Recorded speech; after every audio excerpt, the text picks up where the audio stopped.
Hello बच्चों, आज हम संख्या पद्धति से संबंधित कुछ प्रश्न यहाँ पढ़ेंगे। जिसमें पहला प्रश्न है, वह अभाज्य रूढ़ संख्या बताइए जो सम हो। अब इसमें 4 विकल्प दिए गए हैं, ए, बी, सी और डी, और ये सभी सम संख्याएं हैं जिसका इकाई का अंक 0, 2, 4, 6 और 8 हो, वे सभी संख्याएं सम होती हैं। लेकिन इसमें अभाज्य संख्या हमें पता करना है। आप सब जानते होंगे कि अभाज्य संख्या वह संख्या होती है जो स्वयं से और 1 से कटती हो।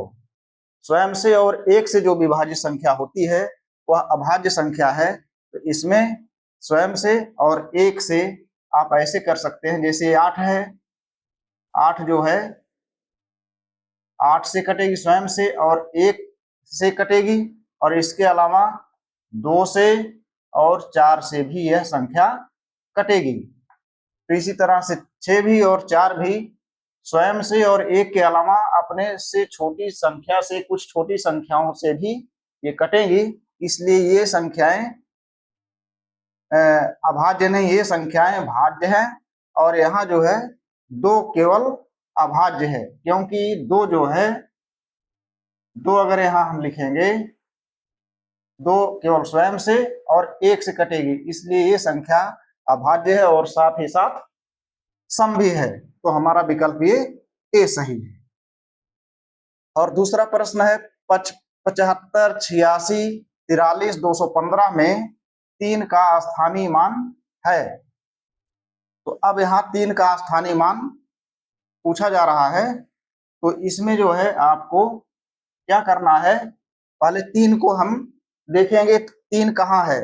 3 यहाँ हजार के स्थान पर, इकाई, दहाई, सैकड़ा, हजार, हजार के स्थान पर दिया है। तो 3 को हम पहले क्या करेंगे, लिख लेंगे। और इसके बाद 3 के बाद जितने अंक हैं इन पर हम जो है 0 लगा देंगे। ये हमारा स्थानीय मान हो गया। दूसरे का ये विकल्प ए ये सही है। प्रश्न 3 है, निम्न में 3 किस संख्या में इकाई स्थान पर है। अब इसमें इकाई का स्थान केवल देखना, यहाँ इकाई का स्थान 1 है, यहाँ 3 है, यहाँ 1 है, यहाँ 1 है, इकाई के स्थान पर यहाँ 3 है। ये विकल्प सी सही होगा। और चौथा प्रश्न है, 1 का घातांक 0 का मान होता है। किसी भी संख्या का घातांक अगर 0 है, 0 है, तो उस संख्या का मान 1 होता है, हमेशा 1 होगा।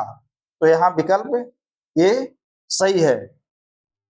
तो ये याद इसको रख लीजिएगा कि किसी भी संख्या का अगर मान 0 है, 0 है, तो वह संख्या, उस संख्या का मान 1 होता है। अब जैसे अगर 5 का भी घातांक 0 है तो इसका भी 1 ही मान आएगा।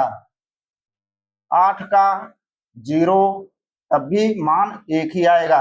किसी भी संख्या का अगर घातांक 0 है तो उसका मान केवल 1 ही आता है। तो इस तरह से विकल्प ये सही है। पांचवा प्रश्न है, 2 लगातार विषम संख्याओं का अंतर है। अब 2 लगातार विषम संख्याएं, जैसे विषम संख्याएं 1, 3, 5, 7, 9, इसी तरीके से अन्य संख्याएं जो 2 से विभाजित ना होती हों या जिनका जो है 2 से 2 का जोड़ा ना बनता हो, वे सभी सम संख्याएं हैं। सम विषम संख्याएं हैं। जिनका 2 का जोड़ा नहीं बनता है वे सभी विषम संख्याएं हैं, और जो जिनका जो 2 का जोड़ा बनता है या 2 से विभाजित होती हैं संख्याएं, वे सभी सम संख्याएं हैं। तो यहाँ जो है प्रश्न पूछा जा रहा है कि 2 लगातार विषम संख्याओं का अंतर है। अब यहाँ जैसे 1 है, 3 है, 5 है, 7 है, 9 है। अब इसमें 1 और 2 का अंतर का मतलब घटाना। 3 में से 1 घटा देंगे तब भी 2 आएगा, 5 में से 7 घटाएंगे तब भी 2 आएगा। अब 3 में से 5 घटाएंगे तब भी 2 आएगा, 7 में से 9 घटाएंगे तब भी 2 आएगा। इसका मतलब किसी भी लगातार अगर 2 विषम संख्याएं आ रही हैं तो उसका अंतर 2 ही आता है। तो इस प्रकार से ये 5 महत्वपूर्ण प्रश्न थे जो आपको बताया गया। इसी तरह से हम अन्य भी प्रश्न लाते रहेंगे और गणित के सवाल आपको बताते रहेंगे। चैनल को सब्सक्राइब कर लीजिए। धन्यवाद।